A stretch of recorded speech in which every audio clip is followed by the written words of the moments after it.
Hello nursing aspirants, कैसी हैं आप सभी। Welcome to my YouTube channel boards to nursing. If you don't know me, my name is Hina Kumari and हम लोग आज बायोलॉजी का chapter human health and disease पढ़ रहे हैं। अगर आप लोगों ने मेरे चैनल को सब्सक्राइब नहीं किया है तो सब्सक्राइब कर लीजिए, क्योंकि बोर्ड्स टू नर्सिंग चैनल आपको फ्री ऑफ द कॉस्ट सारी एंट्रेंस एग्जाम्स की प्रिपरेशन करवा रहा है, चाहे वो एम्स हो या कोई स्टेट लेवल का एग्जाम हो। हर तरीके की नर्सिंग एंट्रेंस एग्जाम की प्रिपरेशन करवा रहा है, पैरामेडिकल की एंट्रेंस एग्जाम की प्रिपरेशन करवा रहा है एंड ऑल्सो नीट की भी प्रिपरेशन यहाँ कंटिन्यू चल रही है। And this class is also important for boards student जो 2026 बोर्ड्स की क्लास में है, जो इस साल 12th क्लास में है एंड 2026 में बोर्ड्स का एग्जाम देने वाली है। उन स्टूडेंट्स के लिए भी मेरी classes most of the enough होने वाली है, क्योंकि आपको सिर्फ और सिर्फ यूट्यूब पे सब कुछ free of the cost best content provide किया जा रहा है। हमारा चैप्टर है ह्यूमन हेल्थ एंड डिसीज, जो कि हम काफी दिनों से पढ़ रहे हैं और जो कि अब बहुत जल्दी फिनिश भी होने वाला है। आई होप आप लोगों को जितना चैप्टर मैंने पढ़ाया है वो क्रिस्टल क्लियर हो गया होगा। अगर आप लोगों ने मेरे अभी तक के पहले पार्ट्स को नहीं देखा है तो उन्हें देख लेना, क्योंकि उन पार्ट्स में मैंने बहुत सारी चीजों को क्रिस्टल क्लियर करवाया है इन द सिंपल लैंग्वेज। मैंने अच्छे से थ्योरी वगैरह भी लिखवाई है for the boards students and एक एक पॉइंट्स को बताया है for the nursing entrance exam and typical typical चीजों को भी सिखाया है फॉर द नीट एक्सपीरियंस। सो आप लोग उन पार्ट्स को जरूर देख लेना। एंड मैंने बायोलॉजी की प्लेलिस्ट तो बना ही रखी है, उसमें आपको सारी बायोलॉजी की क्लासेस मिल जाएंगी। So human health and disease एक बहुत ही इम्पोर्टेंट चैप्टर है एंड बहुत ही फैंटास्टिक चैप्टर है। इसे हम जितना ज्यादा अच्छे से पढ़ते हैं, अपनी लाइफ से कोरिलेट करके पढ़ते हैं, ये उतना ही ज्यादा अच्छा लगने लगता है। सच में आप लोग इसे एकदम फील करके पढ़ोगे ना तो आपको सच में फील आएगी। देखो, मैं बाकी लोगों की तरह यूट्यूब पर वीडियोस नहीं बनाती हूँ, जैसे कि मैं बोर्ड पर पढ़ाती हूँ और फेस टू फेस आप लोगों से बात कर सकूँ। मैं सिंपल तरीके से अपना चैनल स्टार्ट किया है मैंने एंड आई होप आप लोग मुझे सपोर्ट करेंगे इस तरीके के सिंपल पर भी, बिकॉज मैं जितना हो सके उतना आपको अच्छे नोट्स प्रोवाइड करना चाह रही हूँ। क्योंकि देखो, नोट्स अच्छे मिलने चाहिए, स्टडी अच्छी होनी चाहिए। बाकी कौन कहाँ से पढ़ा रहा है ये आप मतलब इट डजेंट मैटर। प्लीज मेरे चैनल को सब्सक्राइब कर लो, क्योंकि मैं आप लोगों के लिए बहुत ज्यादा मेहनत कर रही हूँ एंड ज्यादा से ज्यादा लोग मेरी वीडियो को शेयर करो, ताकि जो लोग कोई भी बैच एफर्ट नहीं कर पाते हैं उन लोगों तक मेरी वीडियो पहुंचे एंड वो लोग फ्री ऑफ द कॉस्ट सिर्फ और सिर्फ यूट्यूब से पूरी की पूरी प्रिपरेशन कर सके, जहां पर उन्हें नोट्स भी मिलेंगे। और मैंने एमसीक्यू सीरीज, जिसमें पीवाई की सीरीज मैंने स्टार्ट कर दी है सिर्फ और सिर्फ बोर्ड्स की नर्सिंग स्टूडेंट्स के लिए। जो स्टूडेंट मेरे चैनल से जुड़ के पढ़ रहे हैं उन्हें सब कुछ मिल रहा है, बिकॉज आई नो स्टूडेंट को किस किस चीज की नीड होती है। मैं सब कुछ वो आप लोगों को प्रोवाइड करवा रही हूँ। एंड जैसे जैसे हमारा चैनल ज्यादा सक्सेस होता जाएगा, मैं और भी अच्छा कंटेंट, और भी अच्छी बहुत सारी चीज, कंटेंट तो हमारा बेस्ट से बेस्ट ही रहेगा, लेकिन बहुत सारी चीजें और भी अच्छी अच्छी लेकर आती रहूंगी। सो टॉपिक से हट के चलते हैं अपनी चैप्टर की तरफ। लास्ट क्लासेस में तो हमने सारी डिसीज को क्रिस्टल क्लियर कर लिया है, जैसे AIDS, cancer, malaria, ringworm, typhoid, many diseases जो हमने क्रिस्टल क्लियर कर ली है, समझ ली है। लेकिन आज हम लोग इम्यूनिटी पढ़ने वाले हैं। Immunity is the most important topic. इससे क्वेश्चन आते हैं बहुत तरीके तरीके के, मतलब बहुत ही डिफरेंट डिफरेंट क्वेश्चन पूछे जाते हैं। मैं वो सब कुछ आपको पीवाई की सीरीज में शेयर करूंगी, लेकिन अभी हम लोग सिर्फ और सिर्फ इसे पढ़ेंगे चैप्टर को। तो स्टार्ट करते हैं। क्या होता है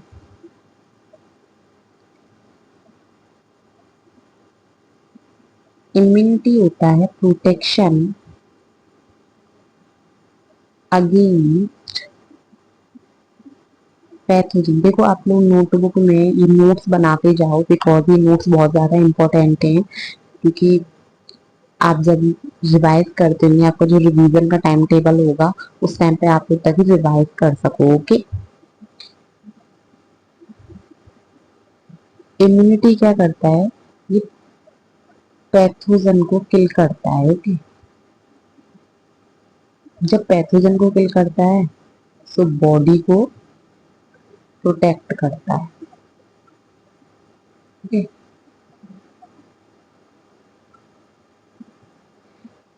पैथोजन को किल करेगा, बॉडी को प्रोटेक्ट करेगा। सो जिसकी इम्यूनिटी जितनी ज्यादा स्ट्रांग होती है उतना ज्यादा कम बीमार होता है वो। Okay,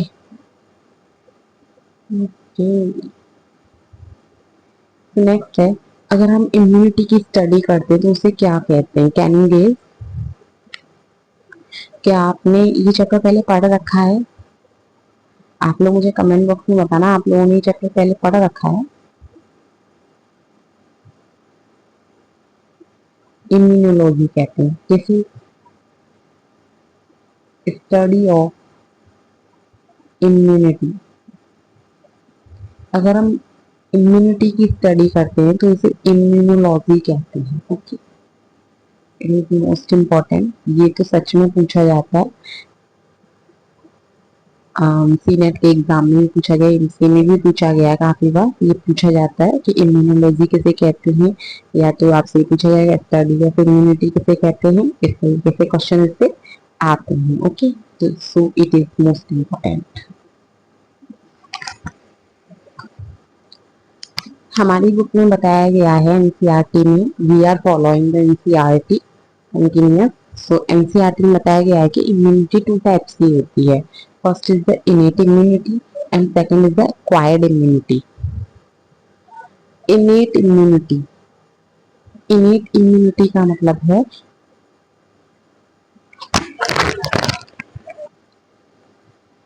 present at birth.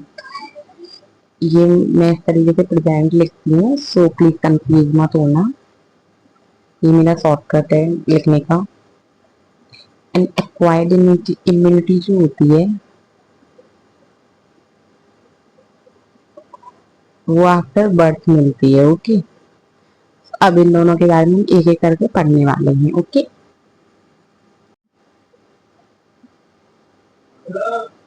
सो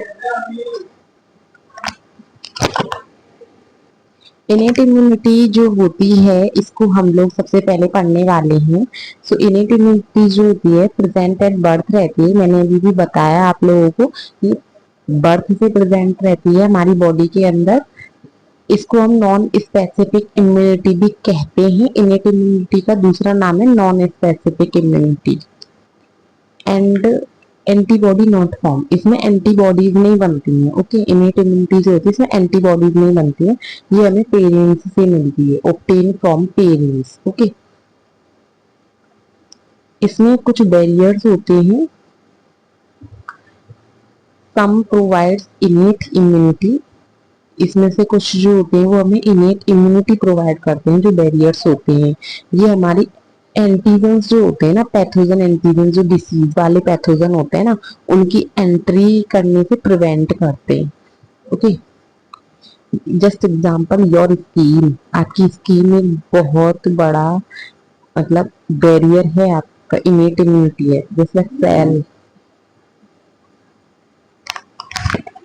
बताऊं कि जैसे जैसे एक मिनट, जैसे कि कोई पैथोजन आया, ओके पैथोजन आया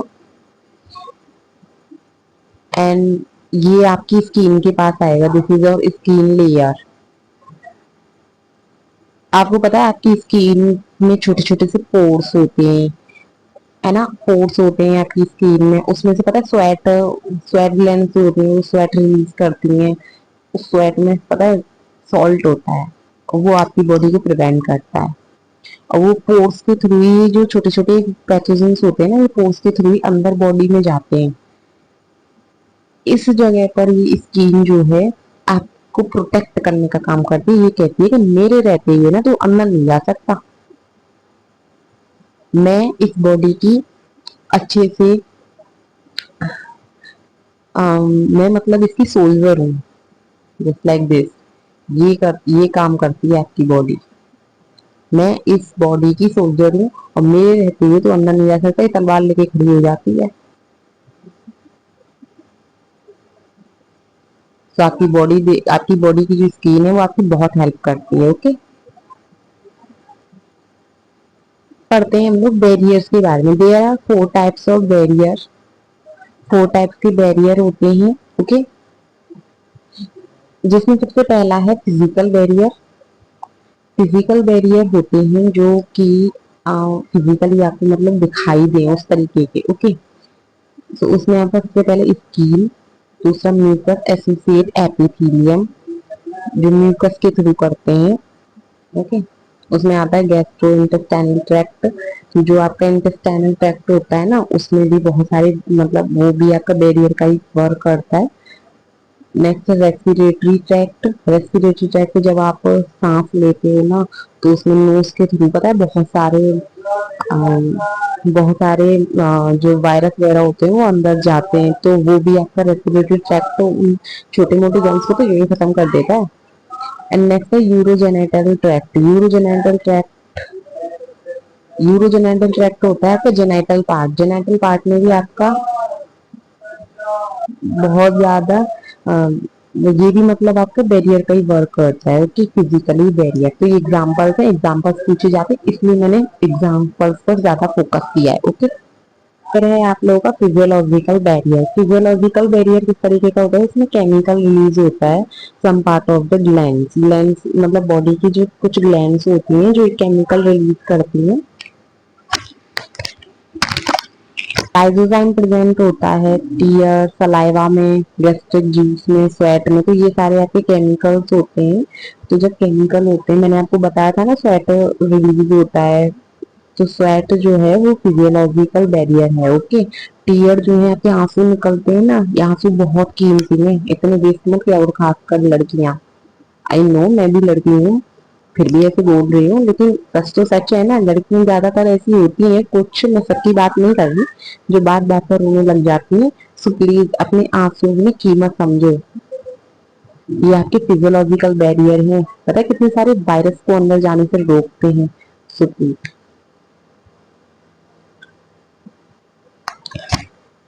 नेक्स्ट बैरियर है आपका सेलुलर बैरियर। सेलुलर बैरियर में जो सेल होती हैं वो आपका वर्क करती हैं। तो सारे के सारे नेम जो हैं वो रिलेटेड ही हैं, अगर आप एक दो बार रिवाइज कर लोगे ना तो आपको लर्न हो जाएंगे सारे एग्जाम्पल। सेलुलर बैरियर में फैगोसाइटिक सेल आती है। फैगोसाइटिक सेल्स में कौन कौन सी सेल आती है, न्यूट्रोफिल आती है, मोनोसाइट्स आती है, मैक्रोफेज आती है। 3 सेल्स आती है कि फैगोसाइटिक सेल में। एंड है आपका non phagocytic cell. Non phagocytic cells में कौन कौन सी सेल आती है, एनके सेल्स आती है। एनके सेल्स जो लिम्फोसाइट्स होती हैं, इनको हम आगे पढ़ेंगे, ब्रीफली पढ़ेंगे इनके ऊपर, वी डोंट वरी। अगर आपको नहीं पता है कि क्या होती है क्या नहीं होती है, बस अभी आप लोग नेम याद रखो। ओके, तो नेक्स्ट है आपका बैरियर साइटोकाइन। साइटोकाइन बैरियर जो होता है उसके बारे में पढ़ते हैं। ये आपको वायरल इंफेक्शन से प्रोटेक्ट करता है। ओके, जैसे कि इंटरफेरोन। इंटरफेरोन जो है वो आपको प्रोटेक्ट करता है वायरल इंफेक्शन से। इंटरफेरोन क्या है,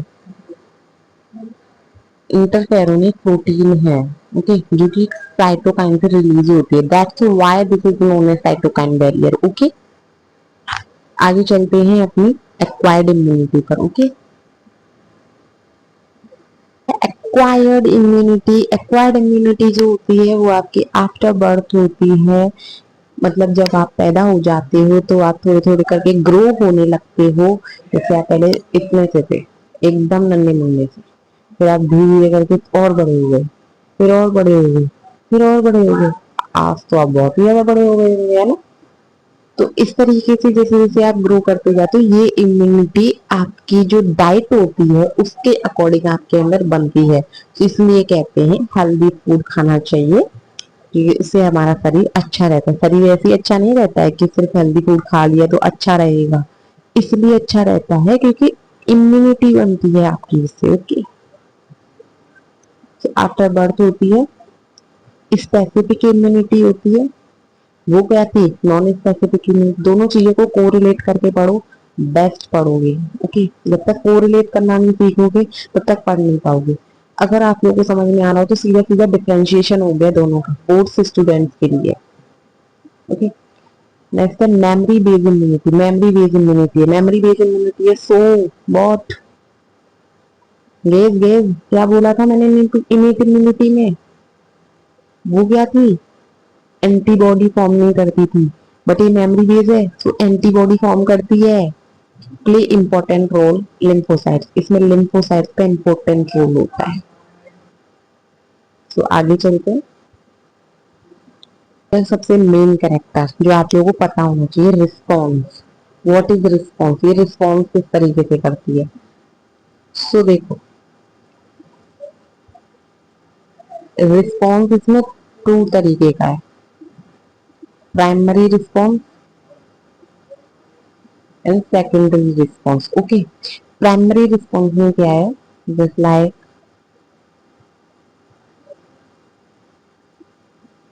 दिस इज बैक्टीरिया एंड इसने फर्स्ट टाइम एंट्री लिया आपकी बॉडी में। ओके, इसने फर्स्ट टाइम आपकी बॉडी में एंट्री ले ली। Okay, first time, it is the first time. उसके बाद ये क्या करेगी बॉडी, आपकी बॉडी एंटीबॉडी फॉर्मेशन करेगी। अभी बॉडी एंटीबॉडी बनाएगी, एंटीबॉडी बनाएगी। ओके, एंड क्या करेगी, एंटीबॉडी तो बनाएगी साथ में एक मेमोरी सेल भी बनाएगी। मैंने क्या बोला था मेमोरी बेस है, एक मेमोरी सेल बनाएगी। देखो मैं साथ ही साथ बोल रही हूँ, राइटिंग समझ नहीं आ रही है तो जो मैं बोल रही हूँ उसे सुन के लिख लेना। ओके, सो देखो इसमें एक तो मेमोरी सेल बनाई है, एक एंटीबॉडी बनाई है, एंटीबॉडी का फॉर्मेशन हो गया। ओके, ये है आपका स्लो रिस्पॉन्स। कैसा रिस्पॉन्स है, स्लो रिस्पॉन्स।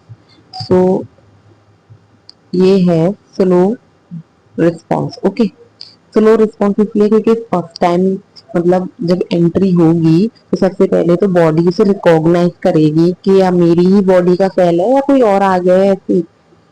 तो सबसे पहले बॉडी से रिकॉग्नाइज करेगी। ओके, उसके बाद रिकॉग्नाइज करने के बाद फिर वो उसे जब रिकॉग्नाइज कर लेगी कि ये हमारी बॉडी का नहीं है, ये तो आतंकवादी है, इस पर हमला करना है, तो वो अकेली थोड़ी हमला कर देगी। जैसे कि एक ने पहचान लिया, जस्ट लाइक इसने पहचान लिया, तो ये अकेली उसके सेल पर हमला करेगी अगर वायरस पर, तो वायरस इस पर अपोजिट अटैक कर देगा, मार देगा। तो सबसे पहले ये क्या करती है, ये अपनी बाकी की सहेलियों के पास जाती है कि यार ऐसे ऐसे वायरस की एंट्री हो गई है बॉडी के अंदर, आतंकवादी आ गया है, जल्दी जल्दी चलो, जल्दी से अपनी ड्रेस पहन के रेडी हो जाओ, हमें इससे फाइट करने जाना है, क्योंकि अगर हमने इससे फाइट नहीं की तो बॉडी को डैमेज हो जाएगा।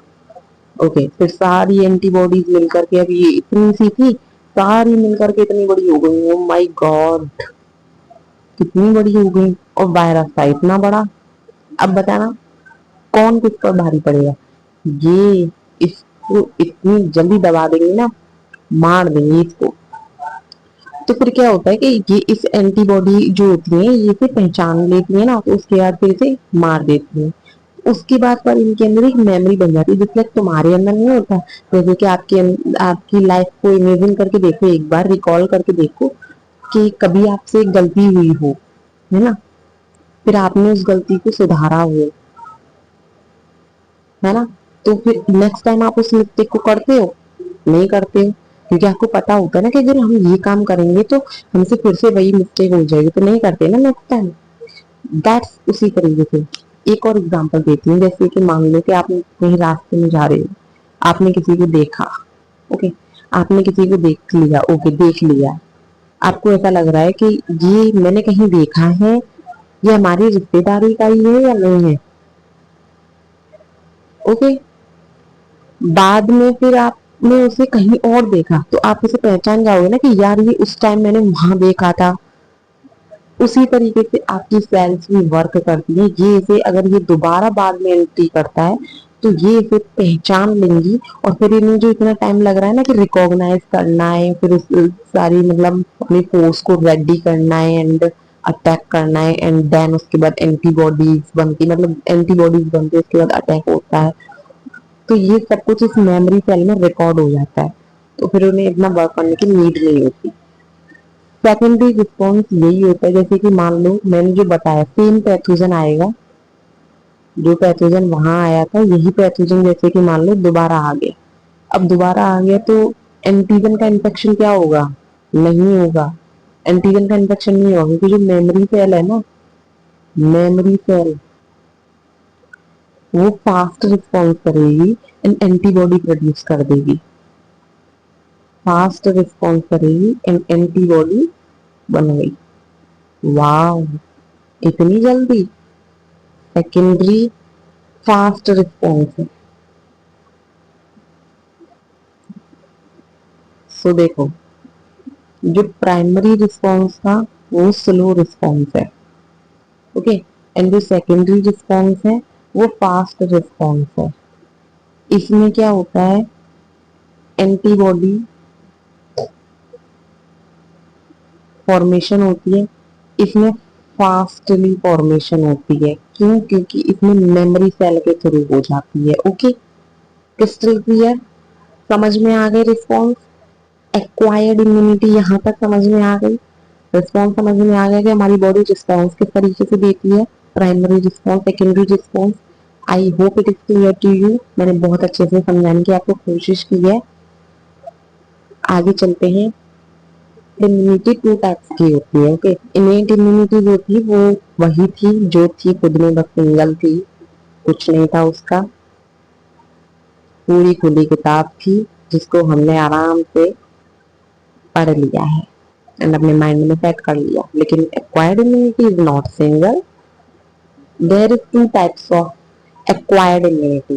First is the active, second is the passive. Okay, so first active है, second passive है। एक्टिव इम्यूनिटी कैसी होती है? Antibody produce by our immune system against antigen.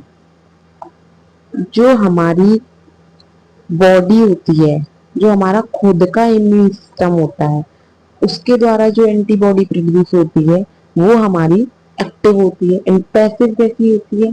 Antibody formed outside. Antibody तो आउटसाइड बनती है, आवर बॉडी, हमारी body के आउटसाइड बन जाती है, जिसमें ये आपकी बॉडी, बट एंटीबॉडी तो यहाँ बन गई, बट इंफेक्ट आवर बॉडी, लेकिन वो हमारी बॉडी को इन्फेक्ट कर, मतलब हमारी बॉडी में इंजेक्ट की जाती है, तो वो होती है आपकी पैसिव इम्यूनिटी।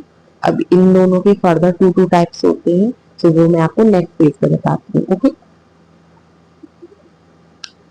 सो देखो, सबसे पहले देखो एक्टिव इम्यूनिटी। एक्टिव इम्यूनिटी जो होती है वो नेचुरल होती है, ओके, आर्टिफिशियल और एक आर्टिफिशियल होती है, ठीक है। सबसे पहले देखो एक्वायर्ड इम्यूनिटी टू टाइप्स की थी, active and passive. Active immunity further two types की है, natural and artificial. Natural immunity जो होती है इसमें नेचुरल इंजेक्शन होता है, ओके।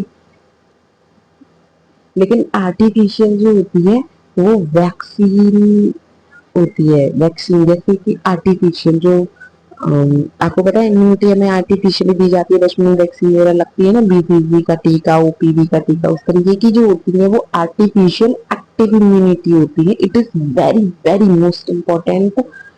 जो आपकी एक्वायर्ड इम्यूनिटी के टाइप्स में very very most important example, most important, मैं इतना फोर्स इसलिए लगा रही हूँ क्योंकि सच में ये बहुत ज्यादा इम्पोर्टेंट है। लास्ट ईयर में, सॉरी इसी ईयर 2025 में एम्स के एग्जाम में पूछा गया था, क्या पूछा गया था?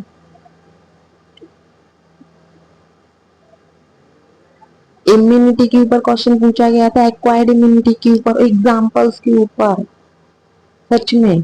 और बहुत ज्यादा इम्पोर्टेंट है सच में, कि तुम ना इस तरीके से अपनी जुबान पर बिठा लेना एक क्वेश्चन आधा पढ़ो ना तो तुम्हें आंसर पता चल जाए, मैं बस इतना कहूंगी कि इतना इंपॉर्टेंट है। सो इसकी example most important, natural infection, natural infection, OPV, BCG. Okay, it is also the type of acquired immunity, and it is further divided two parts: natural and artificial. Natural and artificial. Natural में आती है cholesterol. Cholesterol क्या होता है, जो mother होती है ना, जो न्यू न्यू मम्मा होती है ना, उनकी जो फर्स्ट मिल्क आता है, जो फर्स्ट मिल्क आता है मदर का, उसमें कोलेस्ट्रॉल होता है। ओके।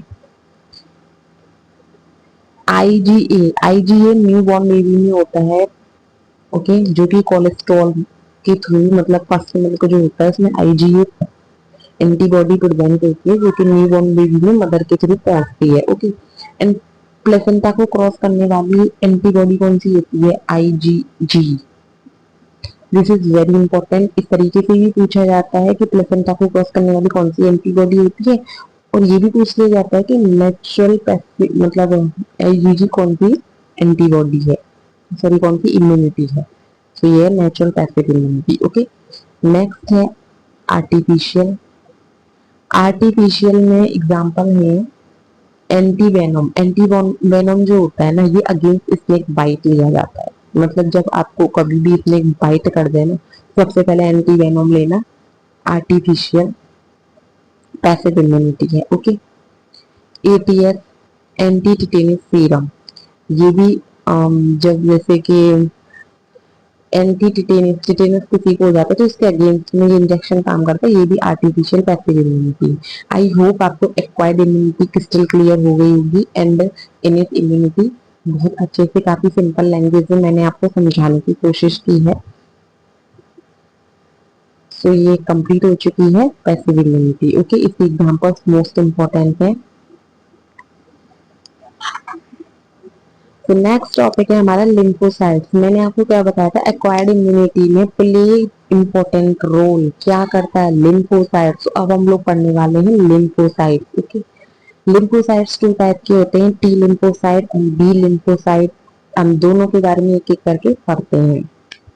तो हम लोग पढ़ने वाले हैं टी लिम्फोसाइट को। टी लिम्फोसाइट में हम बहुत सारी चीजें सीखेंगे, जैसे लाइक टी लिम्फोसाइट जो होती है सिंथेसिस होती है बोन मैरो।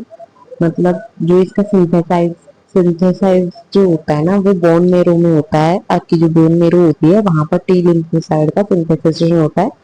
एंड मैच्योरेशन जो होता है इसका, वो थाइमस में होता है। ये दोनों हेडिंग मोस्ट इंपॉर्टेंट है। दोनों मतलब लाइन में बहुत ज्यादा इंपॉर्टेंट है। Synthesis in bone marrow and maturation in thymus. Okay. इसका फंक्शन क्या है, फंक्शन पर बात करें तो प्रोवाइड सेल इमीडिएट इम्यूनिटी। ये इम्यूनिटी प्रोवाइड करती है जिसका नाम है सेल इमीडिएट। ओके। आपसे ये फुल फॉर्म भी पूछा जा सकता है कि सीएमआई का फुल फॉर्म क्या होता है, तो cell mediated immunity. Okay. Next है बी लिम्फोसाइट। बी लिम्फोसाइट का जो सिंथेसिस होता है वो बोन मैरो में होता है, but there is twist. What is twist, maturation भी इसका बोन मैरो में ही होता है। ओके। बोन मैरो सिंथेसिस भी बोन मैरो एंड मैच्योरेशन भी bone marrow, but T lymphocyte का synthesis in bone marrow but maturation in thymus. Okay. Function क्या है, एंटीबॉडी प्रोडक्शन का ध्यान रखना, it is most important. Antibody कभी भी टी लिम्फोसाइट सिंथेसिस नहीं करती है, मतलब एंटीबॉडी का प्रोडक्शन टी लिम्फोसाइट नहीं करती, डी लिम्फोसाइट करती है। Okay. And provide EMI, antibody mediated immunity. Okay. आगे चलते हैं, हमें जल्दी जल्दी इस चैप्टर को फिनिश करना है। Antibody, it is very fantastic topic and it is very most important topic. Antibody, antibody is type of plasma protein. Plasma protein की जैसी होती है एक तरीके से एंटीबॉडी, और एंटीबॉडी को हम इम्यूनोग्लोबुलिन या गामा ग्लोबुलिन के नाम से भी जानते हैं। ओके।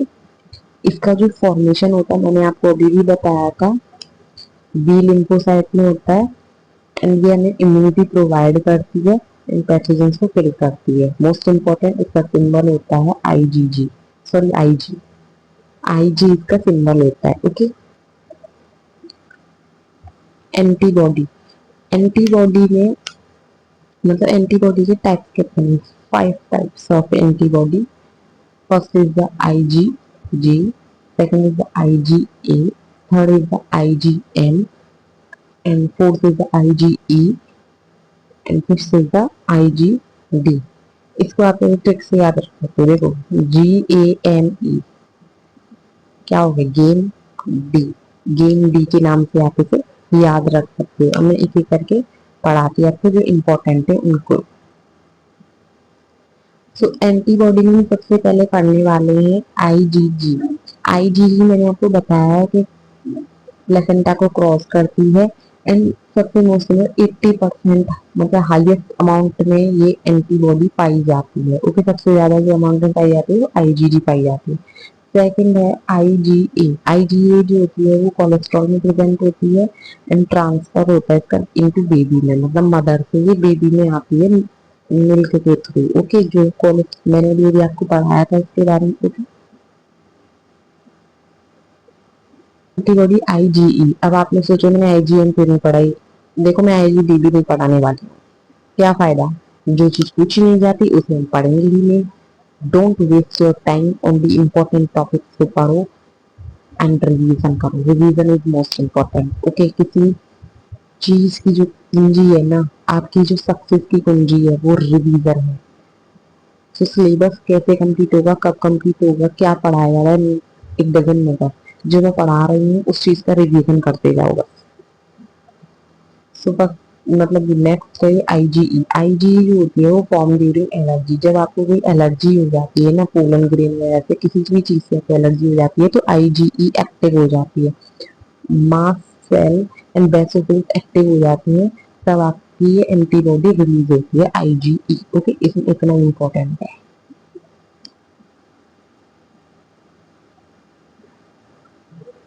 सो नाउ हम लोग स्ट्रक्चर ऑफ एंटीबॉडी देखने वाले हैं.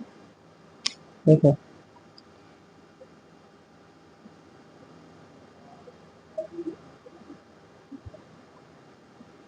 एक ही वाली चेन है, एक ही वाली चेन है, राइट.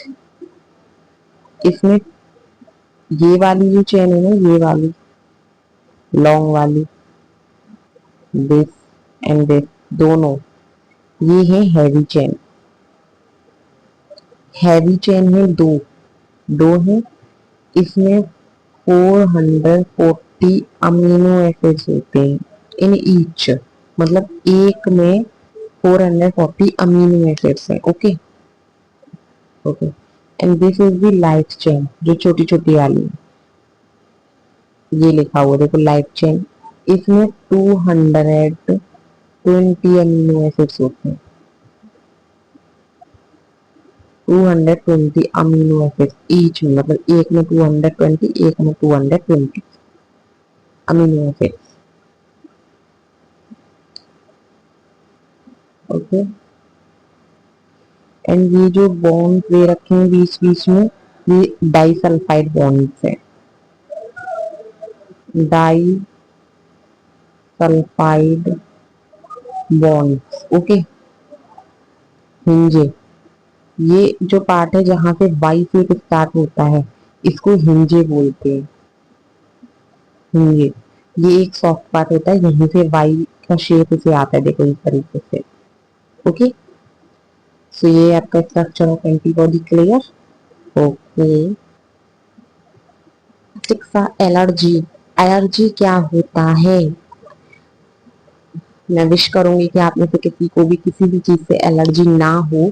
बट जिनको एलर्जी है उन्हें पता है कि एलर्जी किस तरीके से होती है. ओके.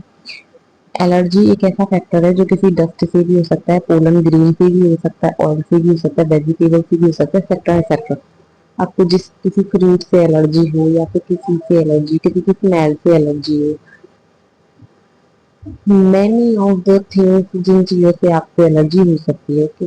इसमें क्या होता है जब जब आपको एलर्जी होती है, मैंने आपको बताया मास्ट सेल जो होती है वो एक्टिव हो जाती है. तो मास्ट सेल एक्टिव हो जाएगी. एजेंट स्टिमुलेट करती है histamine and serotonin. Histamine serotonin को स्टिमुलेट करती है. ओके. तब आपको फिर एलर्जी होती है। एंड इसका ट्रीटमेंट क्या है? अगर एलर्जी हो जाती है तो ट्रीटमेंट क्या है? एंटी हिस्टामिन, हिस्टामिन स्किन दिखेगा तो एंटी हिस्टामिन ले लो, स्टेरॉइड ले लो। Okay, this is the treatment. Symptoms क्या होते हैं एलर्जी होती है तो? सिम्टम्स क्या क्या होते हैं एलर्जी होती है तो? Sneezing, running nose. Running nose का मतलब ये नहीं है कि नाक भागने लग जाती है आपकी फेस पे से। नो, नाक में से पानी पानी निकलता है ना, that mean of the running nose. Watery eye, eyes watery सी हो जाती है, मतलब पानी पानी सा हो जाता है आंखों में। डिफिकल्टी होती है किसमें?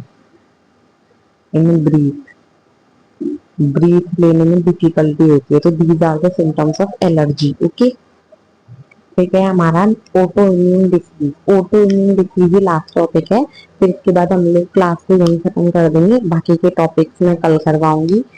एंड कल आप लोगों के लिए सरप्राइज है, सो प्लीज कल जरूर जुड़ना। तो देखो, immune system, auto immune disease कैसे होती है? जब हमारा इम्यून सिस्टम जो होता है ना, एंटीबॉडी फॉर्म करता है अगेंस्ट आवर सेल। अभी मैंने आपको बताया था इम्यूनिटी होती है जो हमारी, जो आतंकवादी जब आ जाता है हमारी बॉडी के अंदर तो वो एक्टिव हो जाती है ना। लेकिन यहाँ क्या हो रहा है? अपने ही देश के लोगों को मारा जा रहा है। कलयुग आ गया है इम्यून सिस्टम के अंदर। अपने ही देश के लोग खुद ही एक दूसरे को मार रहे हैं। आतंकवादी की नीड ही नहीं है। तो ये देखो, एंटीबॉडी फॉर्म हो रही है लेकिन अगेंस्ट आवर सेल्फ, खुद के ही अगेंस्ट। खुद की सेल, जैसे मेरी सेल है, मेरी ही सेल के अगेंस्ट दूसरी सेल अगे खड़ी हो जाती है कि मैं तुम्हें जीने नहीं दूंगी अब, इस तरीके से कहता है। तो वो होता है ऑटो इम्यून डिसीज। इसके एग्जाम्पल है कुछ डिसीज के, मिस्थेनिया ग्रेविस, एंड नेक्स्ट है रूमेटॉइड अर्थराइटिस, एंड नेक्स्ट है हैशीमोटोस डिसीज। ये थ्री डिसीज के एग्जाम्पल से ऑटो इम्यून डिसीज में आप इन्हें याद कर लेना, it is very important. So I hope आप लोगों को मेरा ये लेक्चर पसंद आया होगा एंड आप लोगों को सारी चीजें अच्छे से समझ आ गई होगी। सो प्लीज आप लोग मेरे चैनल को सब्सक्राइब कर लो, सब्सक्राइब कर लेना, क्योंकि मैं बहुत अच्छे से आप लोगों के लिए प्रिपरेशन करवा रही हूँ। और अगर आप लोगों को लेक्चर पसंद आया तो वीडियो को लाइक कर देना एंड कमेंट बॉक्स में कमेंट करके जाना प्लीज। एंड कल के सेशन के लिए मेरा वेट करना, क्योंकि मैं आप लोगों के लिए बहुत अच्छे सरप्राइज लेके आने वाली हूँ। ओके, मिलते हैं नेक्स्ट वीडियो में नेक्स्ट टॉपिक के साथ। तब तक के लिए हमारे चैनल पे जुड़े रहें एंड अपनी हेल्थ का ध्यान रखें, because health is the first priority. Okay.